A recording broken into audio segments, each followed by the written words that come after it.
À Chantilly, en Picardie, s'érige à 900 mètres du château de Chantilly le pavillon de Mons. Construit en partie au XVIIe siècle par le prince de Condé, puis agrandi au XIXe par le duc d'Aumale, ce bâtiment recèle aujourd'hui d'anciennes machines hydrauliques, pièces maîtresses de notre technologie moderne. Ici, chaque salle du pavillon présente 2 machines hydrauliques d'époques différentes, restaurées et préservées par l'association du pavillon Jacques de Mons, présidée par Yves Buc. Les grandes étapes de notre œuvre dans ce bâtiment ont consisté premièrement à remettre en état l'une après l'autre les pièces de ce bâtiment qui étaient ouvertes à tous les vents et d'y installer un peu le minimum de confort, d'abord à l'électricité. La deuxième étape a consisté à travailler dans les machines, et la première salle des machines, c'est la salle des machines du duc d'Aumale où nous sommes actuellement, où il a fallu, après 6, 7, 8, 10 ans de travail, remettre en état l'ensemble des machines. Après 10 ans de travaux, les machines refonctionnent entièrement. Voici la salle de la machine des eaux du prince de Condé. Cette roue d'origine a été reconstruite à l'identique par l'association. Entièrement en bois, elle se compose d'une roue à aube et d'un ensemble de 6 pompes dont le fonctionnement repose sur le système révolutionnaire de la bielle-manivelle. Le système bielle-manivelle est une invention géniale puisqu'elle permet de transformer le mouvement rotatif en mouvement linéaire. Il a été inventé, vraiment développé au Moyen-Âge.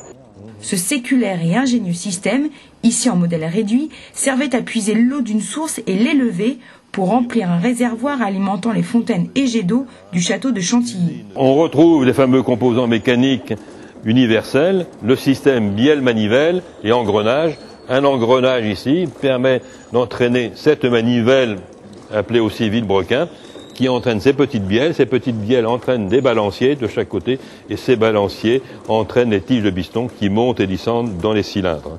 Ce système universel reste d'actualité puisqu'il est utilisé dans les moteurs de nos véhicules. Autre époque, autre mécanique, voici la salle des machines hydrauliques du duc d'Aumale. Au XIXe siècle, ce dernier transforme le bâtiment et installe une station de pompage alimentée grâce à une turbine à eau.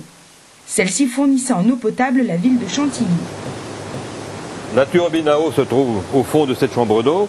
Elle entraîne un arbre moteur ici et qui est relié à 2 machines qui sont montées en parallèle. Cette seconde machine, c'est une machine élévatoire. En fait, en langage moderne, nous dirons que c'est une station de pompage qui utilise la technique des pompes aspirantes et refoulantes. Donc elle fonctionne un peu comme des seringues.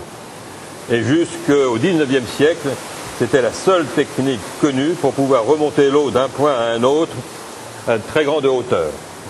Et le secret de fonctionnement de cette station de pompage, vieille de 130 ans, réside en une pièce ancestrale, la turbine à eau.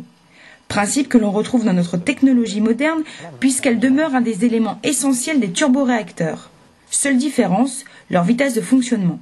Notre turbine à eau est une turbine qui tourne très lentement, 15-20 tours minute, pour entraîner des machines extrêmement lentes, et que l'énergie vient de l'eau, alors que dans ce moteur tourne à 10 000, 20 000 tours minute, et son énergie provient d'un gaz chauffé à très haute température et comprimé, grâce surtout à cette turbine qui entraîne ici un compresseur. Ces techniques sont respectueuses de l'environnement puisqu'elles utilisent l'énergie hydraulique, une énergie renouvelable. Ici, elle est prélevée dans le canal de la machine, créé spécialement il y a 300 ans, pour alimenter les dispositifs du pavillon de Mons. Ce bâtiment ouvert au public reste pour l'Oise un centre de culture scientifique et technique majeur, comprenant 3 autres sites également visitables. Le moulin musée de la Brosserie, le moulin Vertu, le moulin du Roi.